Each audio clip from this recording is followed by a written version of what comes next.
The stars looked like tiny dots on a black canvas as the human ship Horizon moved slowly through the emptiness of space. Captain James stood on the bridge, his eyes fixed on the main screen. He was a tall man with short gray hair and a face marked by years of space travel. "Captain, I'm picking up something strange," said Officer Ryan, who was in charge of the ship's scanners. His fingers moved quickly across the glowing panel in front of him. "What is it?" James asked, walking over to Ryan's station. "It's a ship, sir, but it's not answering any of our calls, and it's not in our database." James frowned. They were far from any known space routes. Finding another ship here was unusual. "Show me."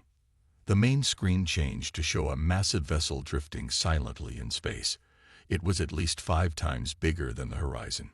Its dark hull seemed to swallow the light from nearby stars, making it look like a shadow against the backdrop of space. Strange marks covered its surface, possibly writing in an unknown language. "Any life signs?" James asked. "None that we can detect, sir," Ryan replied. "The ship appears to be dead."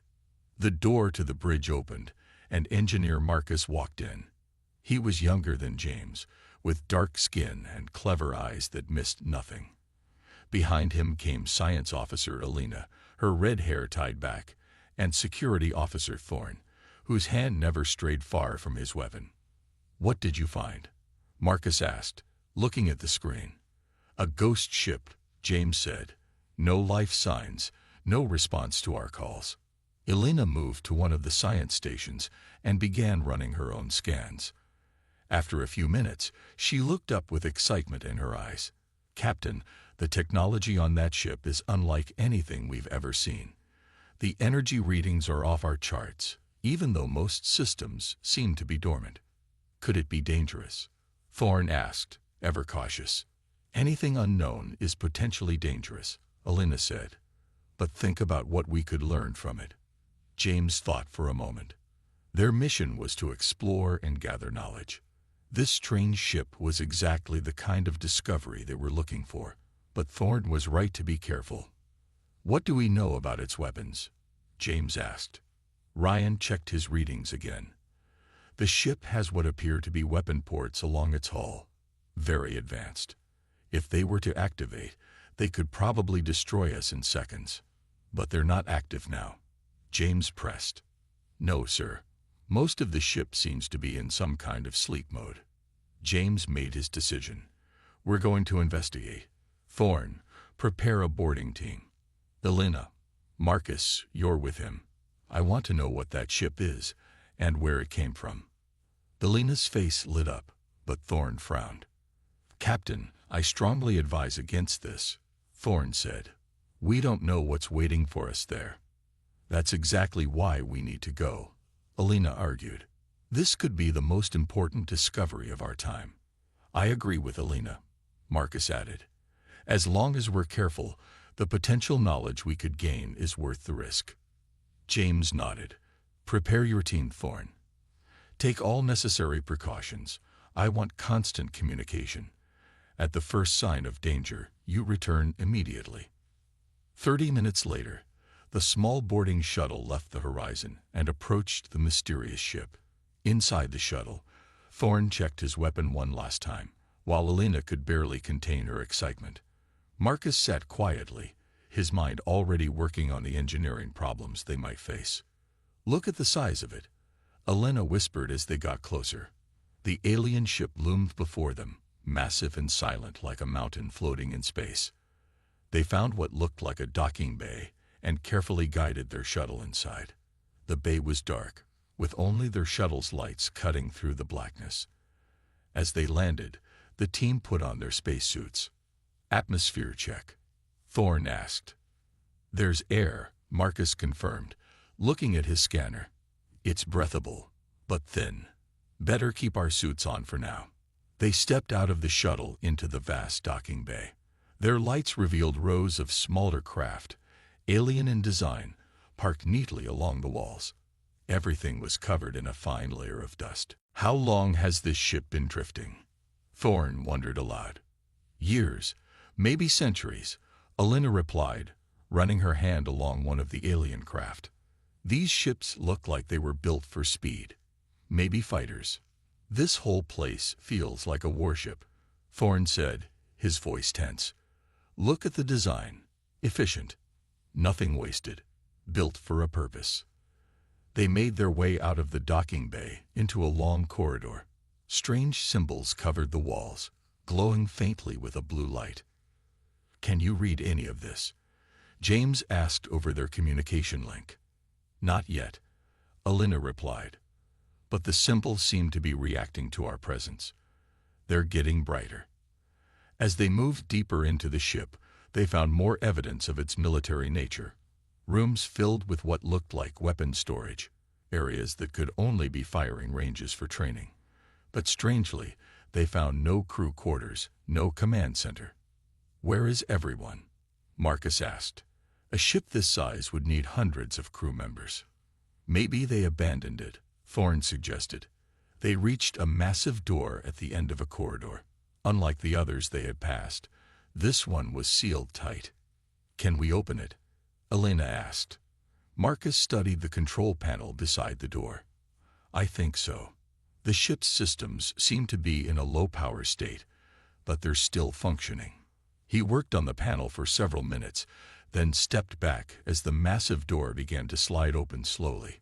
A soft humming filled the air, growing louder as the door revealed what was behind it. They stood frozen, staring at the enormous chamber beyond the door.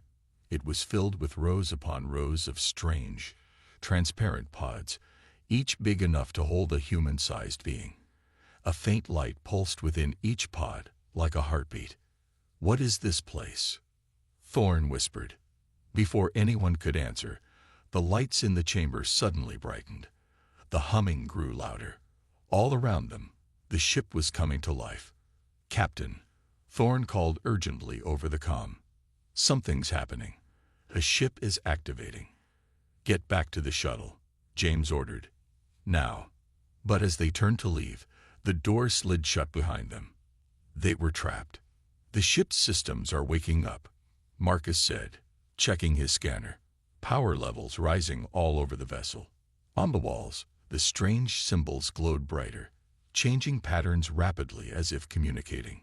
One by one, the pods in the chamber began to pulse with stronger light. Captain, we can't get out, Thorne reported. The doors locked us in. In the silence that followed, they heard a new sound, a deep, resonating tone that seemed to come from everywhere at once. It filled the chamber, vibrating through their bodies. What is that? Elena asked, her voice barely audible over the tone. I think, Marcus said slowly, the ship is talking to us. The tone changed, becoming a series of patterns. The symbols on the walls flashed in response. It's some kind of language, Elena realized. She pulled out her scanner and began recording. Suddenly, the ship shuddered. Through the small windows in the chamber, they could see space outside beginning to move. The stars shifted position. Captain, Thorne called urgently. The ship is moving. We can see it, James replied, his voice tense. It's changing course. And its weapon systems are coming online. The ghost ship, silent for who knew how long, was awake now, and it was preparing for battle. Light years away, on the bridge of a massive warship, Admiral Dorn of the Voran fleet stared at the urgent message on his screen. His scaled skin paled to a light green as he read the report again. It cannot be, he whispered. His second in command, Officer Krell, approached with caution. Admiral, what is wrong? Dorn pointed a clawed finger at the screen. The destroyer has returned. Krell's eyes widened. Impossible. It vanished centuries ago. Our long-range scanners have detected it. The energy signature is unmistakable. Dorn stood up, his tall frame towering over the other officers on the bridge. Alert all battle stations. Prepare the fleet. We must destroy it before it awakens fully. As the Voran ship erupted into activity, Dorn walked to the large window overlooking space. The destroyer was a nightmare from Voran history, a vessel that had appeared without warning 300 years ago. It had turned 15 Voran worlds uninhabitable in less than a month before mysteriously disappearing. "We will not allow history to repeat itself," Dorn vowed. Back on the alien ship, Marcus was working frantically to understand the control panel next to the sealed door. Thorn stood guard with his weapon ready, while Alina studied the strange pods filling the chamber. "Any progress?" Thorn asked, his voice tense. "Not yet," Marcus replied. "The systems are unlike anything I've seen before. It's like they're organic somehow." Alina's voice called from across the room. "You need to see this." They joined her at one of the transparent pods. Inside was not a weapon as they had feared, but a collection of what looked like plants and soil samples. "This isn't a weapons storage," Alina said, excitement in her voice despite their situation. "It's some kind of biological sample chamber." Marcus frowned. "But the ship's design, everything we've seen points to a warship." "Maybe not," Alina said. "We've been seeing what we expected to see. Those rooms we thought were weapon storage. What if they're seed vaults? And those firing ranges could be testing grounds for different environments." Captain James's voice came through their comms. "Whatever it is, you need to find a way out now. We're picking up multiple ships approaching fast, and they don't look friendly." Thorn checked his scanner. "The ship's weapons are active, but they haven't fired. It's like it's waiting for something." Suddenly, the strange symbols on the walls began to glow brighter. The ship hummed with increasing power. "I think I've got it," Marcus said, his fingers dancing over the control panel. "The ship's language is based on mathematical patterns. I've been trying to communicate using our standard codes, but..." The door slid open. "How did you do that?" Thorn asked. Marcus looked puzzled. "I didn't. I think the ship understood what we're trying to do."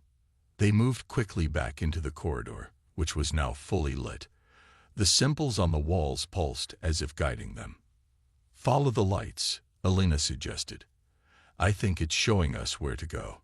On the bridge of the horizon, Captain James watched with growing concern as a fleet of alien ships appeared on their scanners.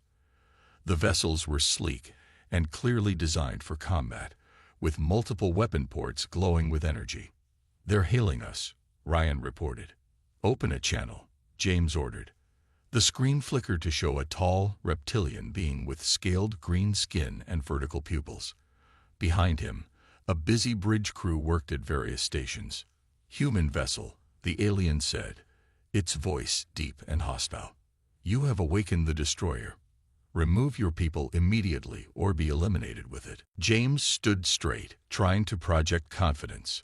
"I am Captain James of the Earth vessel Horizon. We mean no harm. We found this ship abandoned and are merely exploring." "That ship brought death to 15 of our worlds." The alien cut him off. "It will not do so again. You have 10 minutes to evacuate your people before we open fire." The communication ended abruptly. James immediately opened a channel to his team. "Thorn, Alina, Marcus, you need to get out now. We have alien vessels threatening to attack in less than 10 minutes. "We're trying, Captain," Thorn replied. "The ship is taking us somewhere." The team followed the pulsing lights through corridors that seemed to be changing as they walked. Walls shifted, doors opened and closed, guiding them deeper into the massive vessel. "It's like it's alive," Alina whispered. They entered a large circular room that could only be the bridge. Unlike the utilitarian design of human ships, this one was beautiful, with flowing curves and living plants integrated into the control stations. A soft, golden light filled the room. "This doesn't look like a warship's bridge," Marcus said, approaching what appeared to be the central console. As he touched it, a holographic display appeared above the console, showing the Voran fleet surrounding them. Red warning symbols flashed. "I think it's telling us we're in danger," Alina said. Marcus studied the controls. "There's some kind of log or record system here, if I can access it." As he worked, Thorn kept watch at the door. "Captain, we've reached what looks like the bridge. Marcus is trying to access the ship's logs." "Hurry," James replied. The alien commander, I think they called themselves Vorons, says this ship destroyed 15 of their worlds. They're calling it the Destroyer. Elena looked up sharply. That can't be right. Everything we're seeing suggests this ship was designed to create, not destroy. Marcus finally managed to activate something on the console. The holographic display changed to show a recording. They watched as the ship approached a planet covered in industrial waste and pollution.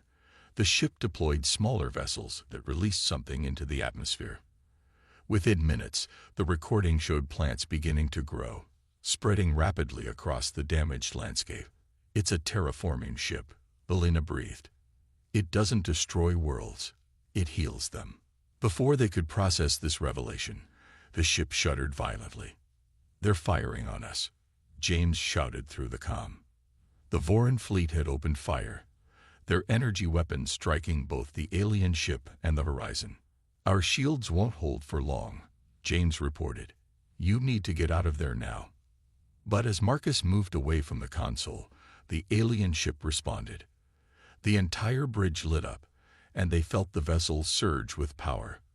On the holographic display, they could see defensive shields activating, deflecting the Voron attacks. It's protecting itself, Thorne said, and us. The ship moved with surprising grace for its size, positioning itself between the horizon and the Voron fleet. Its weapon ports glowed, but instead of firing destructive energy, they released a pulse of blue light that disabled the weapons on the nearest Voron ships without damaging them. It's not trying to destroy them, Elena realized. It's just neutralizing the threat. Marcus continued working on the console, his face illuminated by the holographic display. I think I'm starting to understand its language. This ship was created by a race called, there's no direct translation, but something like gardeners or cultivators. They built it to restore planets damaged by industrial pollution. Then why do the Vorons see it as a destroyer? Thorne asked. Marcus found another recording and played it.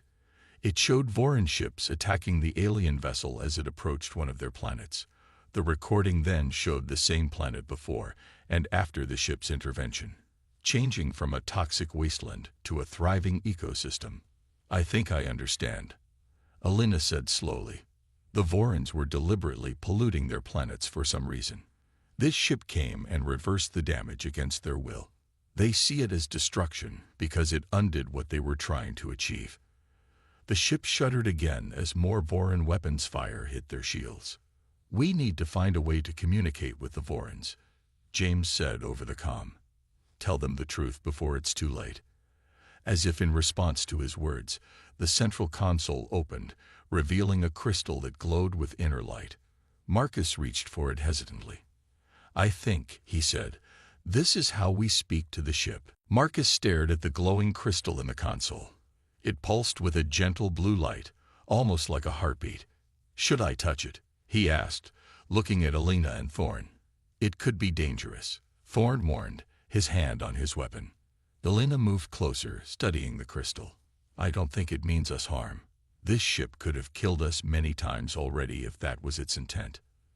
The ship shuddered again as more Voron weapons hit its shields. We don't have much choice, Marcus said. Captain, I'm going to try to communicate with the ship directly. Be careful, James replied through the comm. Our shields are failing. We can't hold out much longer. Taking a deep breath, Marcus placed his hand on the crystal. Immediately, a warm sensation spread up his arm and into his mind. Images flashed before his eyes.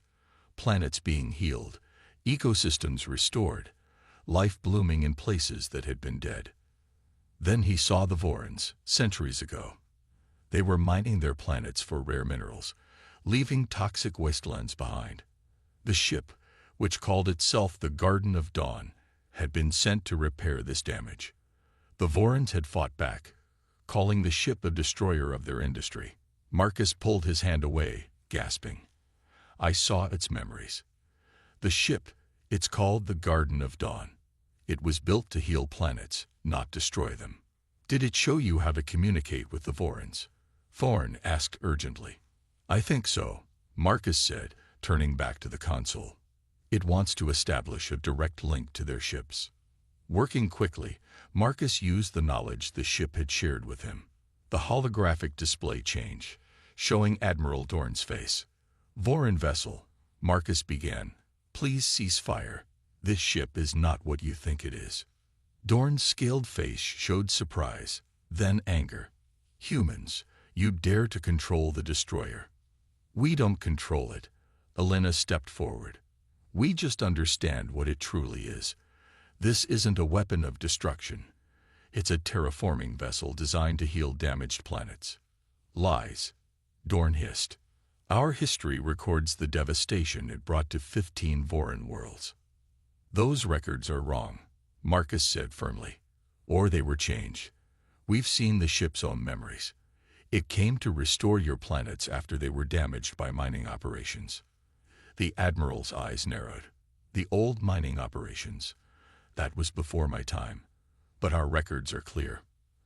A younger Voran officer appeared beside Dorn, whispering urgently in his ear. The Admiral's expression changed. "Admiral," the young officer said, loud enough for the humans to hear, "there are protests on 3 homeworlds. The old stories are spreading again, the ones our government tried to suppress." "What old stories?" Elena asked quickly. The young officer looked at her. "Stories that the ship you're on was a healer, not a destroyer. That our ancestors drove it away because it interfered with the mining corporation's profits." Dorn pushed the younger officer aside. "Enough. These are just tales told by environmentalist rebels." Another violent blast rocked both ships. On the holographic display, they could see more Voran vessels joining the attack. "Admiral," Captain James cut in, his face appearing on a separate screen, "I don't know what the truth is about your history, but I do know that neither this ancient ship nor my vessel has fired a single destructive shot at you. We've only used defensive measures. Does that seem like the action of a destroyer?" Dorn hesitated, clearly conflicted. Taking advantage of the moment, Marcus placed his hand on the crystal again. This time, he knew what to do. The ship responded immediately, projecting a massive hologram into space between the vessels. The hologram showed the history of the Garden of Dawn, its creation by the long-extinct gardeners, its mission to heal damaged worlds, and its encounters with the Voran centuries ago. It showed how the Voran mining corporations had attacked the ship to prevent it from restoring their polluted planets. It showed how the ship had been damaged and forced to enter a dormant state, drifting in space until the humans found it. "This is propaganda," Dorn shouted, but they could see the uncertainty in his eyes. "Admiral," the young officer said, "these images match the forbidden histories my grandmother told me. The histories that speak of a time when our people lived in harmony with our worlds, before the great mining operations began." More Voran ships had arrived, surrounding both the Garden of Dawn and the horizon in a tight formation. But not all of them were firing. Some seemed to be holding back, their crews perhaps watching the holographic history with new understanding.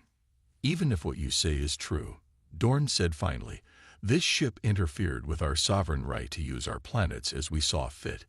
It is still an enemy." "Is it?" Elena asked. "Look at what happened to those 15 worlds after they were restored. Are they not now the most prosperous planets in your system? Are they not the homeworlds of your most healthy and successful populations?" The Admiral did not answer, but his silence spoke volumes. On the bridge of the Garden of Dawn, Marcus felt the ship communicating with him again. This time, it showed him how to access its most important systems. "This ship can help your people," Marcus told the Admiral. "It can teach you how to restore your worlds without losing the resources you need. The gardeners who built it didn't believe in denying progress. They believed in sustainable progress." The firing from some of the Voran ships had stopped completely now. The younger officer was speaking urgently to others on his bridge, and similar conversations seemed to be happening throughout the fleet. "Admiral Dorn," a new voice broke in. An older Voran appeared on the screen, wearing elaborate robes. "I am Elder Traz of the High Council. We have been monitoring this exchange. The historical records this ship provides match our secret archives. The truth has been hidden for too long. Dorn looked shocked. High Elder, you cannot mean. I mean that we must cease fire immediately, Elder Traz said firmly. For centuries, our government has hidden the truth about the Garden of Dawn. It is time for that to end. Slowly, the weapons on the Voran ships powered down. The siege was lifting. But just as hope began to rise, alarms sounded throughout the Garden of Dawn. The ship trembled, and the lights flickered. What's happening? Thorin asked, looking around. Marcus checked the console. The ship sustained damage during the attack. Its core systems are failing. It's been dormant for too long, and the battle woke it before it was ready. Elena moved quickly to another control panel. Is there anything we can do to help it? I don't know, Marcus said. Its systems are incredibly complex. The crystal in the console was pulsing more weakly now, its light fading. It's dying, Elena whispered. Outside, the first rays of a nearby star began to touch the hull of the ancient vessel. The ship had drifted into the light of dawn.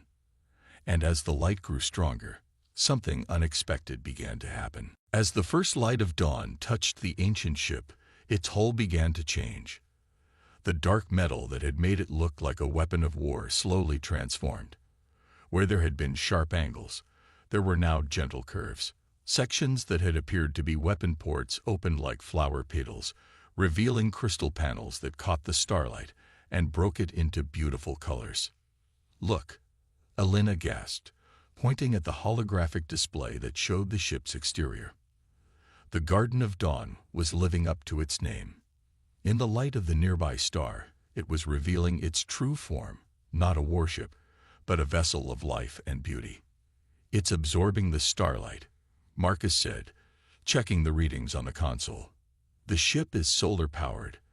That's why it was dormant for so long in the darkness of deep space. A crystal in the console pulsed stronger now, its blue light becoming golden as it filled with energy. The ship's trembling stopped, and the alarms fell silent. On the bridge of his flagship, Admiral Dorn watched in amazement as the feared destroyer transformed before his eyes. This is impossible, he whispered. But Elder Traz nodded slowly. It is as the old story said. The ship of dawn changes with the light. Inside the Garden of Dawn, Marcus placed his hand on the crystal again. This time, the connection was stronger, clearer. The ship's history flowed into his mind in greater detail. I can see it all now, he told Elena and Thorin. The gardeners built this ship to travel the galaxy, healing worlds damaged by war or industrial pollution. They visited thousands of planets over centuries. What happened to them? Elena asked. The gardeners, I mean. Marcus's face grew sad as the ship shared more of its memories. They died out. A plague swept through their homeworld and colonies. The few who survived uploaded their knowledge into ships like this one, and sent them out to continue their work. So this ship has been alone, carrying on its mission without its creators. Thorin asked, his usual caution softened by sympathy. Yes, Marcus said, for over 1,000 years. Captain James's voice came through their comms. The Voran fleet is standing down. Most of their ships are retreating to a safe distance, but they're no longer in attack formation. Captain, Elena said, you won't believe what's happening here. The ship is transforming in the sunlight. It's beautiful. I can see it on our scanners, James replied. The energy readings have changed completely. As they spoke, new sections of the ship began to open. Walls slid away to reveal vast chambers, filled with plants and trees, self-contained ecosystems that had been hidden beneath the warlike exterior. Follow me, Marcus said, feeling the ship's guidance through the crystal. It wants to show us something. They left the bridge, following corridors that were now lined with living plants growing from what had seemed like solid metal walls. Light streamed in through newly revealed windows. The air was fresher, filled with the scent of growing things. They entered a massive dome at the center of the ship. Above them stretched a transparent ceiling showing the stars and the nearby sun. Below was an enormous garden with trees, flowers, and a small lake. It was like standing in the middle of a perfect forest on Earth. "This is incredible," Elena whispered, touching a leaf on a nearby tree. "These are samples from thousands of worlds. A living library of life." "No wonder it needs solar power," Thorne said. "It's supporting an entire ecosystem." In the center of the garden stood a pedestal with a larger version of the crystal from the bridge. As they approached, it began to glow brighter. "I think it wants us to activate it," Marcus said. Together, the three of them placed their hands on the crystal. Light flowed from it, forming a holographic image above them. A figure appeared, tall and slender, with features that seemed both plant-like and humanoid. "A gardener," Elena breathed. The figure spoke, its voice translated by the ship into words they could understand. "Greetings, new friends. If you are viewing this message, you have awakened the Garden of Dawn from its long sleep. I am Lauren, last navigator of this vessel. Our race is no more, but our mission continues through ships like this one. We traveled the stars, bringing life back to worlds damaged by war, pollution, or natural disaster. We sought no reward, only the continuation of life in all its forms." A hologram change, showing scenes of barren worlds being transformed into vibrant living planets. "This ship contains the seeds and genetic material of millions of species from across the galaxy. It can analyze any damaged ecosystem and provide the exact balance of life forms needed to restore it. It is not a destroyer, but a healer, though sometimes healing requires the removal of that which causes harm." The hologram shifted again, showing the ship's encounter with the Voran worlds. "The people you know as Vorans were destroying their own planets for short-term gain. Their leaders refused our help, but their people suffered. We chose to act despite their leaders' objections. This was perhaps our only violation of our code of non-interference. The ship was damaged in the conflict and forced to flee, entering a dormant state to repair itself." Marcus, Elena, and Thorne exchanged looks as the truth of the ship's history was confirmed. "The Garden of Dawn now passes to you. Its knowledge and power are yours to use wisely. May you continue our work, bringing life where there is death, healing where there is harm. The ship will teach you what you need to know."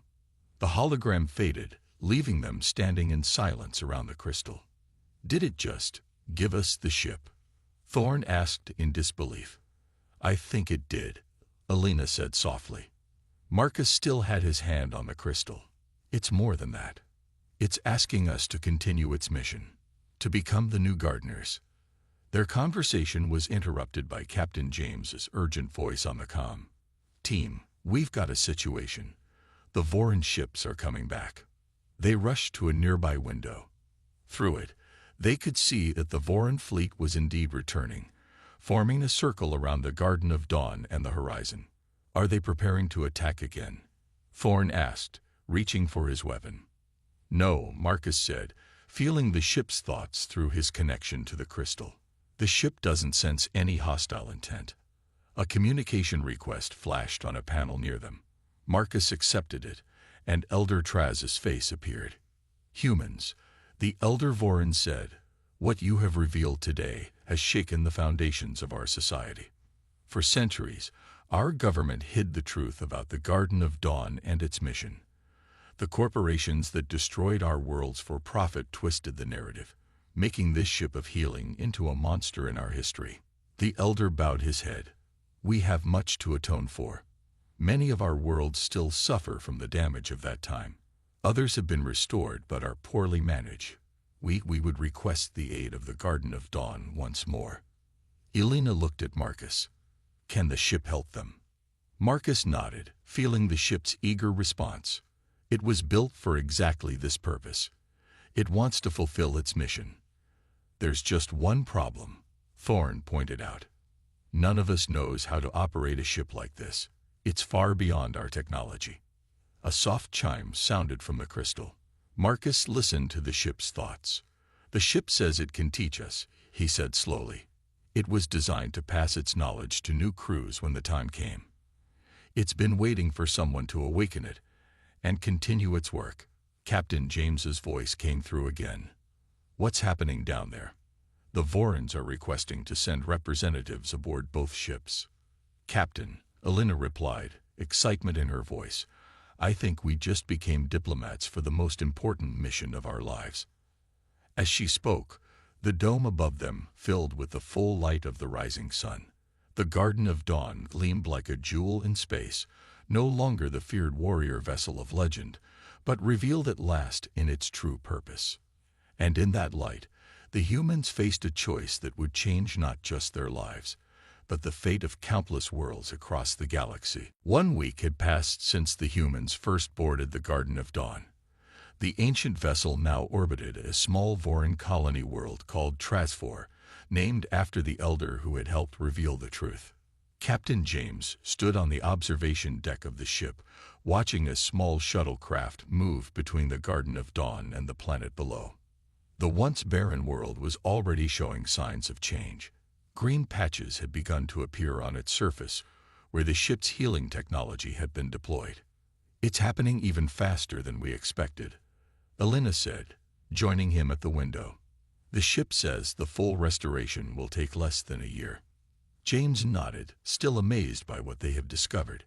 Have you heard from Marcus? He's still in the knowledge chamber, Elena replied. The ship is teaching him about the advanced healing systems. He says it's like learning 1,000 years of science in days. Thorn entered the observation deck, accompanied by 2 Voron officers. Unlike their first meeting, the aliens now showed no fear or hostility toward the humans. Captain, Thorn said, the Voron High Council has sent their official request. James turned to face them. Let me guess. They want us to restore more of their worlds. The taller Voron, Officer Merrick, bowed slightly. Yes, Captain. Our leaders have finally acknowledged the damage done to our ecosystem over centuries. There are 17 worlds in urgent need of the Garden of Dawn's help. 17 worlds, James repeated. That would take years. We understand this is a significant commitment, the second Voron said. But your discovery of this ship has changed everything for our people. For centuries, we were taught that technology and progress meant taking from our planets. Now we see there is another way. James looked out at the stars. What had begun as a simple exploration mission had turned into something much more important. His superiors back on Earth had been stunned by his reports. They had given him extraordinary authority to negotiate with the Vorons and use the Garden of Dawn as he saw fit. What do you think? He asked Elena and Thorn. The ship wants to do this, Elena said simply. It's what it was built for. Thorn nodded. And honestly, sir, I can't think of a more important mission than bringing life back to dead worlds. James made his decision. Tell your council we accept, but we'll need help. We need Voron scientists and crew members to join us. This ship was meant to be a place where different species work together. The Vorons agreed eagerly and left to communicate the news to their leaders. I never imagined our mission would end up like this, James said when they were alone again. End. Elena laughed. Captain, I think it's just beginning. Deep in the heart of the Garden of Dawn, Marcus sat in the knowledge chamber. The walls around him were covered with living displays showing the intricate details of countless ecosystems.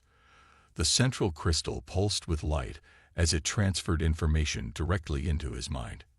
He had been here for days, learning from the ship. The knowledge was vast: how to analyze damaged environments, how to select the right combination of plants and animals to restore balance, how to use the ship's technology to speed up natural processes that would normally take centuries. But today, the ship was showing him something different. It was showing him other vessels like the Garden of Dawn, dozens of them, sent out by the gardeners before their extinction, each carrying the same mission to different parts of the galaxy. There are more ships out there, Marcus asked aloud, knowing the ship could understand him. The crystal pulsed in confirmation. Images showed other healing ships, some active, some dormant, scattered across the stars. Can we find them? Wake them. Again, the crystal pulsed. A star map appeared, showing the last known locations of the other vessels. Marcus understood what the ship was suggesting. The Garden of Dawn had found new caretakers in the humans and Vorons. Perhaps its sister ships could also be awakened, creating a fleet of healing vessels that could restore life throughout the galaxy. He stood up, excited to share this discovery with the others. On the bridge of the Garden of Dawn, a small ceremony was taking place. Representatives from both the human crew and the Voron fleet had gathered to officially mark the beginning of their joint mission. Captain James stood next to Elder Traz, facing the assembled crew. The bridge had transformed since they first discovered it. What had once seemed cold and mechanical was now alive with plants growing along the walls and ceiling. Light streamed in through crystal panels, and the air was fresh and sweet. "Today marks a new beginning," James said. "For too long, our species have seen progress as something that comes at the cost of our worlds. The Garden of Dawn teaches us a different path, one where technology and nature work together in harmony." Elder Traz stepped forward. "For centuries, my people feared this ship, calling it the Destroyer. We were wrong. It came not to destroy, but to heal. Not to take, but to give." He bowed deeply to the ship itself. "We ask forgiveness for our blindness, and pledge to walk the path of balance from this day forward." As if in response, the crystal at the center of the bridge glowed brightly. The holographic figure of Lauren, the last gardener, appeared once more. "Your words are accepted," the ancient recording said. "The cycle continues. New gardeners arise." Though it was just a recording, the message seemed perfectly timed, as if the ship had been waiting for this moment. Marcus burst onto the bridge, his face flushed with excitement. "Captain, Elder, the ship has shown me something incredible. There are other vessels like this one out there, waiting to be found." A murmur of amazement spread through the gathered crew. "A fleet of healing ships," Elena whispered. "Imagine what we could accomplish." James looked at Elder Traz, who nodded in understanding. Their mission had just grown much larger. "First, we restore the Voron worlds as promised," James said. "Then, we search for the other ships."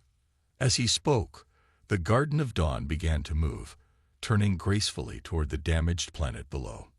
Its outer hull, now fully transformed in the light, gleamed with colors that seemed to shift and change like a living thing. Sections opened like blossoming flowers, preparing to release the seeds and organisms that would bring life back to the barren world. On the surface below, Voron colonists gathered outside their domed habitats to watch. Many had brought their children to witness the historic moment. They pointed up at the sky where the Garden of Dawn shone like a new star. "Look," a Voron parent told a child. "That is not a warrior ship as our old stories claimed. It is a healer, a maker of worlds." "Will our planet be green again?" the child asked. "Yes," the parent replied. "The dawn is breaking on a new age for our people." Above them, the ship that had been feared as a destroyer for centuries began its work of creation. Light streamed from its open sections, carrying the seeds of life down to the waiting world. And standing on the bridge, humans and Vorons together watched as the first new forests began to grow on the planet below, spreading like a green wave across the land that had been dead for generations. The Garden of Dawn had found its purpose once more, and with it, both species had found a new path forward, not as conquerors of worlds, but as their caretakers and healers. The dawn had truly broken on a new age for all.